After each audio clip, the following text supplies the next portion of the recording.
Okay. Hi, everyone. Today we are going to be presenting our workshop on leading through adversity. Our subtitle today is How to be Empathetic Without Losing a Sense of Accountability Through Crisis. Before we begin, I want to introduce myself. So my name is Haley Corley. I am the graduate assistant for the Leadership Center here at Kent State. I'm also a student, so I'm in the Higher Education Administration Master's Program. And through my work as a graduate assistant, I assist the Leadership Center in implementing workshops such as this one. Before we jump into our content, I have a little bit of information about the Leadership Center. So if you've never been there, it is a physical space on campus. It's located on the second floor of the Student Center. And even though we're in COVID times right now and our tables are socially distant, you can still go to that space to study, to eat lunch, to do homework. It's totally a space for you all to be using right now. In normal times, we do host our programs there, such as these SLC workshops and our Kent Talks and some of our bigger programs. And then Kent State is lucky because we do have our own leadership development model. So here's a picture of it. We have 3 different areas that guide our leadership programming, and they are interpersonal, intrapersonal, and community. And here at the Leadership Center, we believe that when these 3 areas are working together, we can really cultivate change. So today's workshop, we are going to touch a little bit on the intrapersonal and interpersonal areas of our leadership model to help cultivate change during crisis. And to begin, I have a warm-up activity. So we are going to be utilizing the chat. And while this is being recorded, I will share out so that people can hear what those have to say. But for our warm-up activity, I'm just going to ask a basic question. And it is to share a role in which you feel accountable. So it could be any role that you hold as an individual, but a role that you feel accountable in. I see leadership role in my organization. That's a great one. It holds a lot of accountability and responsibility. I also see student. So as a student, you do have certain responsibilities that you're held accountable for. President of my club. Good. Accountable to my friends. Yes, your friends can hold you accountable for your actions, for some of your characteristics. To myself, self-accountability is a great one. I see at work, so maybe in a on-campus job, off-campus job, you might have certain responsibilities that you are accountable for. Give everyone a second. Okay. And then my other question is to name a role in which you feel empathetic to others. So when do you show empathy? What types of roles?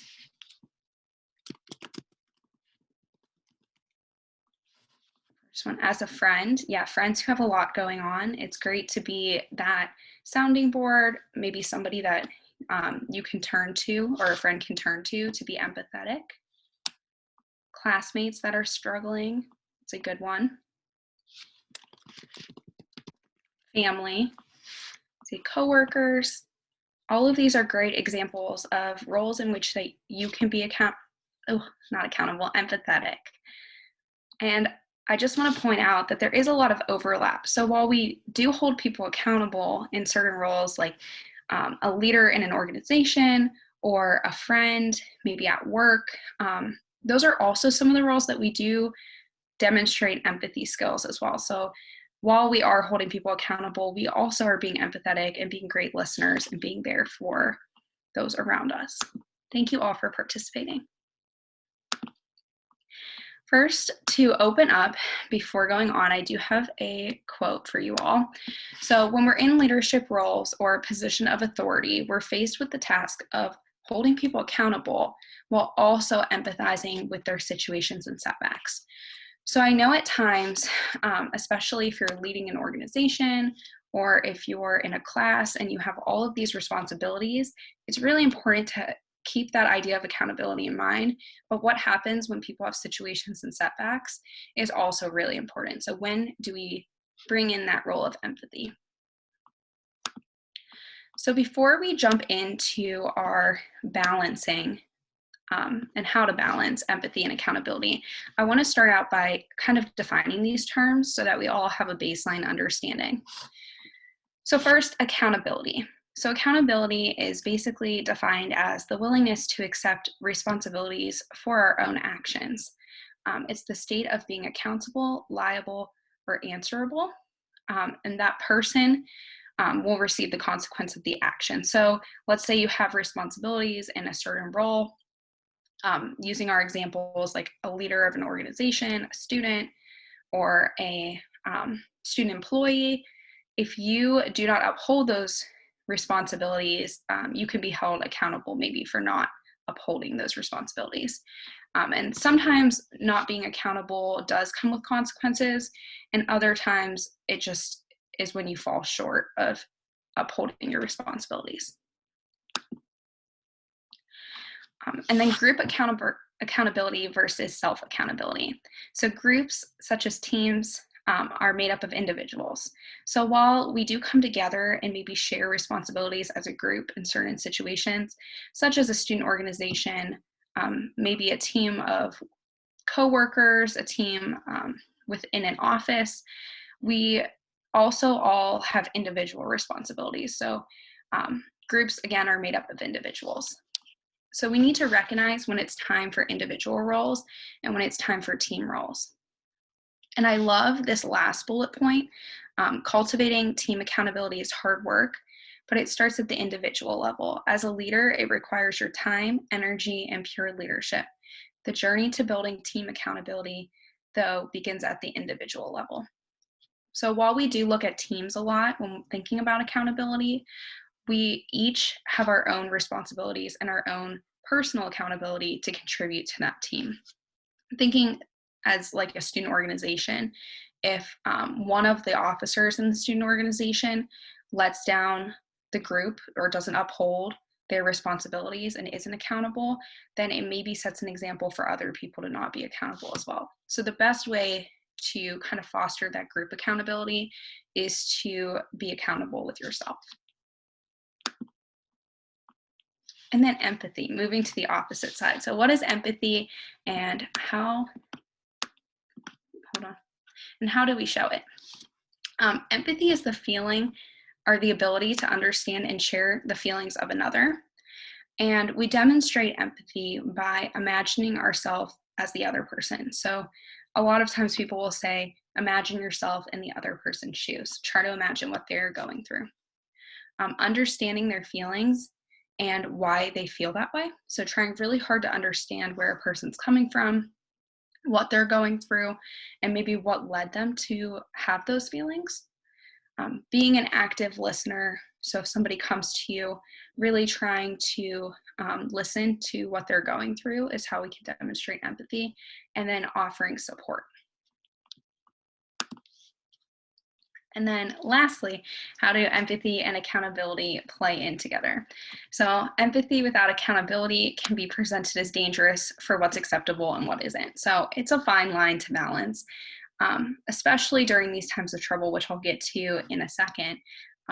Having a team that is fully empathetic, or even always giving yourself too much empathy, can lead to a lack of accountability. So really trying to find that balance of being understanding of what everyone's going through, but also holding ourselves responsible for some of these actions and responsibilities that we do have. And then, like I just said, having that dynamic balance helps create organizational culture and respect, but also personal responsibility if you're thinking in terms of a student role or in a workplace or other individual roles. Okay. And how has the pandemic made balancing empathy and accountability difficult? We have a few impacts. So I found these from studies that are currently ongoing, and I'm sure a lot of us have witnessed these impacts throughout the society right now. But COVID has had impacts on almost every aspect of life. The first one is an increase in stress response. So in a normal time, a lot of these studies are showing that the way that individuals respond to stress is heightened right now due to the increased chronic stress that the pandemic has caused. So the more that we experience the stress caused by COVID-19, our increased stress response is higher than what it would be in a normal time. And this also plays into a reduction in overall mental bandwidth.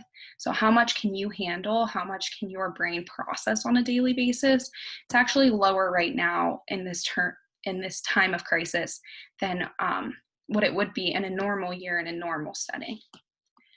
Then decline in productivity. So a few studies, I think the second one right here, a few studies have shown that because of this overall reduction of mental bandwidth and increased stress response, that individuals are feeling less productive. Not only are they feeling less productive, but their willingness to take on new tasks, their willingness to kind of jump into new responsibilities and accomplish more tasks are lower. So keeping that in mind, COVID has also had an impact on relationships. It's fundamentally changed the way that we interact with each other, and this plays straight into that empathy piece. So we haven't been able to gather, we haven't been able to see each other besides virtually, usually without the masks on. That has a big impact on building relationships, especially if you're entering a new relationship during this time, such as like getting a new job and building relationships with your supervisor or your coworkers, joining a new student organization, or taking on a leadership position. Even thinking about the classes that you go to on a weekly basis, some of you have probably never met your professors in person, and that definitely has had an impact on how comfortable we are with people, how comfortable we feel going to people in times of trouble.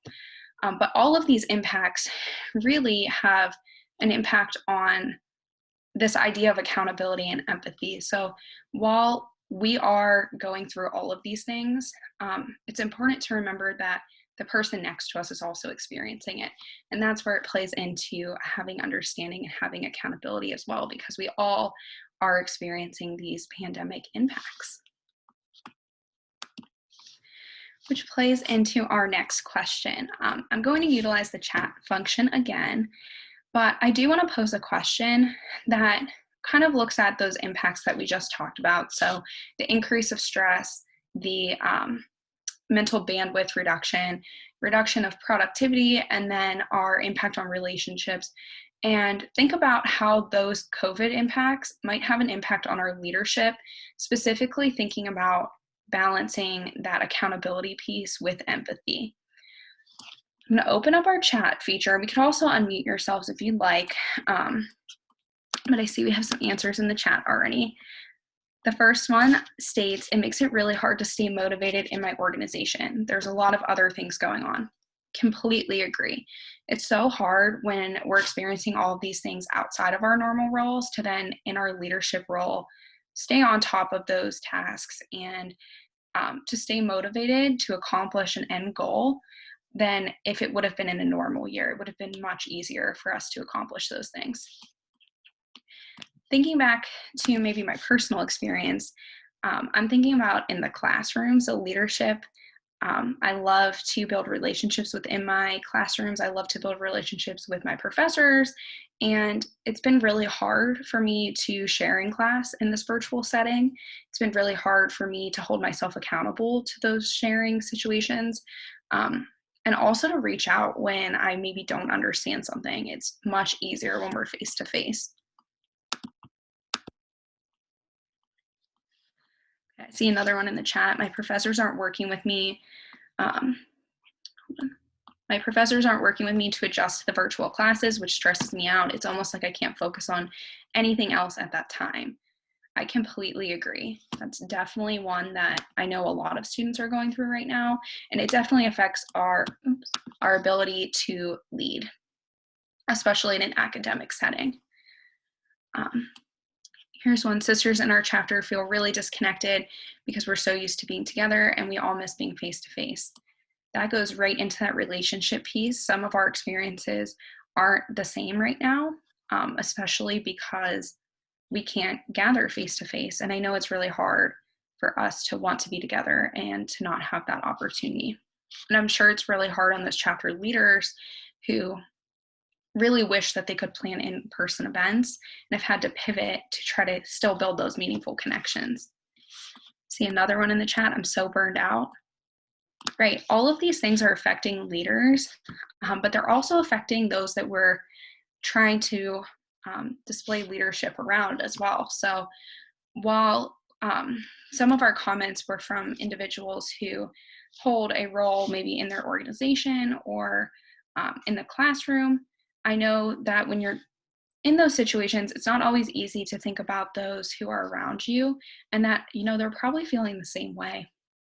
This pandemic has impacted a lot of things, a lot of how we do our leadership roles, how we interact with individuals. And I think it's important to note that we're not going through these things alone. So a lot of us are feeling these effects outside of leadership roles and just in life in general. Before we go on, we do have some strategies for balancing accountability and empathy. So we want to give you some tangible strategies to kind of find that fine balance of how to hold people accountable and how to get all of your responsibilities accomplished, but also be understanding, because we all are experiencing those impacts from COVID and our virtual setting right now. So the first one is to be transparent. So I know these might seem very basic, and there's more information if you take the source at the bottom. You can look up some of the reasoning behind this, and I'll go into detail. But the first one is to be transparent. So when we're entering a role, especially if you're in a new classroom, if you're in a new position, whether it be a leadership position or like a work position, being transparent about expectations will always help you understand what your responsibilities are. If you understand what you're responsible for, it's easier to be held accountable to those standards because you already know upfront what's expected of you. It's really hard to go into a role, especially with everything going on in the world right now, and not know what you're going to be held accountable for at the end. So being transparent is number one. When you go into these new roles, make sure that you set expectations for yourself. Make sure that you have an open, we'll talk about communication, but while you're setting expectations for yourself, maybe also setting expectations for what you expect out of those around you. And fully being transparent about what's going on will always help you in the grand scheme of things, hold others accountable, but also being empathetic, because if we don't know what's going on with other people and we don't know what's going on in their lives, it's really hard to show empathy or hold people accountable in general. Number two, so build trusting relationships. And I understand that this one is very hard to do, especially in these times. So gearing this one more towards a student organization approach. If you are thinking about building trusting relationships with your team, taking time to really think about those relationships will help you out. Thinking time about building trust within your organization, within your group of individuals, will start to build those empathy skills. It's really hard to be empathetic with an individual if you don't have a sense of who that individual is.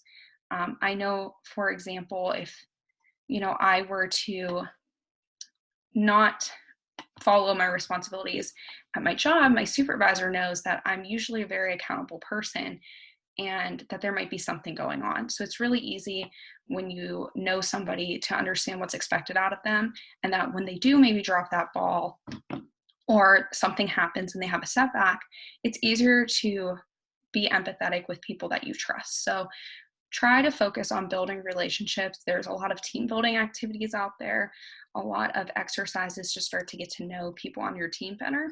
And even in the classroom, so if you're thinking on an individual level, as a student, go to your professor's office hours, even if they're virtual.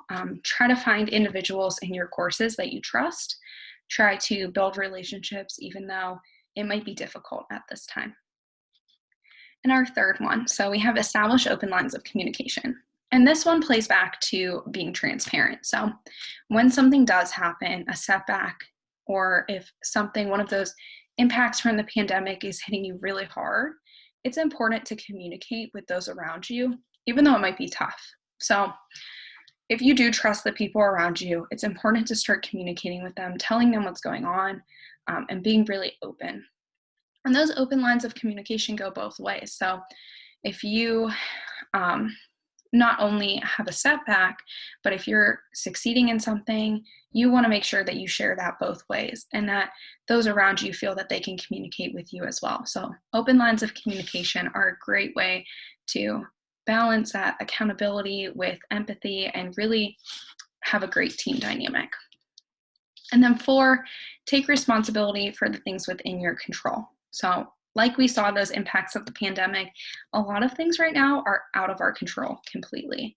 So the most important thing right now is that when a setback does occur, we take responsibility for the things that are in our power, within our power.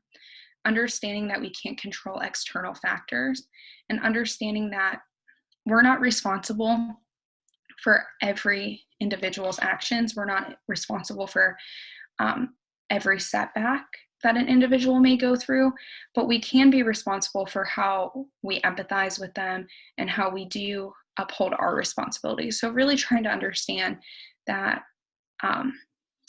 controlling, I always think of the Olaf quote, controlling what I can control when everything seems out of control. Really taking responsibility for the things within your control. Right? And I do have a few resources here. I know that especially on a recording or a virtual presentation, they're not the most conducive for you to click on, but I do have a few articles if you would like more information on this topic. But I just want to reiterate that finding that balance that works for you, finding that balance that works for your team is the most important. But by utilizing those 4 steps of, getting to know your team, being transparent, having open lines of communication, and then just taking personal responsibility for only the things within your control, you can start to find what works for you as an individual and find how to balance that accountability aspect with empathy. And as always, I have a few events that are coming up in the Leadership Center that if you would like to attend, I think they're very beneficial and they give you more of a taste of what our programs have to offer. So the first one is our Student Leadership Institute. And our theme this year is Flashes Take Care of Flashes, Cultivating Community. Our registration is now open for this event, and it is a free half-day conference for students. It's a great resource. Many conferences for students aren't free, so I would really encourage you to take advantage of this opportunity, and it is virtual this year. So students will attend a free keynote speaker.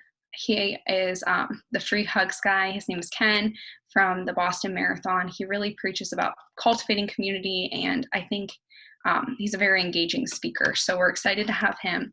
And then students get to choose 2 breakout sessions of whatever topics. We have about 22 breakout sessions for you to choose from. So whether you're a emerging leader just starting out in your journey, or you're a really well-seasoned leader, we have something for you. The first 100 students to register receive a free shirt courtesy of USG. And you can go to our website to register, or you can email lead@kent.edu if you have questions. And then next, we have a Kent Talks, which are our programs on promoting civil discourse. And this one is COVID edition. So while we talked a little bit today about COVID and the pandemic's implications on leadership, this Kent Talk program is going to talk more about our personal experiences surrounding the pandemic, how we feel about things such as the vaccine, how we feel about how administration has handled COVID. So we're definitely going to get a wide variety of opinions, and that's what Kent Talks is about. It's about bringing people together, letting people share their experiences, and learning how to have conversations in which you might not agree with somebody, but walk away from those conversations learning tangible skills on how to engage in that civil discourse. So our next Kent Talk is on February 1st at 6 p.m. And again, it's virtual. We have this flyer on our social media, but as always, you can follow us or DM us or email us questions. A last upcoming events. So this Thursday, we have a Lessons in Leadership with Dennis Campbell Jr. He serves the fraternity and sorority life community, so many of you may know him, but we're going to be interviewing him live at noon on Thursday on Instagram Live. And then our next SLC workshop is at 5 p.m. and this one is covering communication styles. So if you tune back in, you'll get to meet one of our SLCs, our student leadership consultants, February 10th. She has a great presentation put together. And thank you for attending our workshop. If you have any questions, like I said, feel free to reach out to us. Do have a QR code for you to provide some feedback. And I'll stick around for a few minutes after our presentation to just go over anything or answer any questions. Thank you.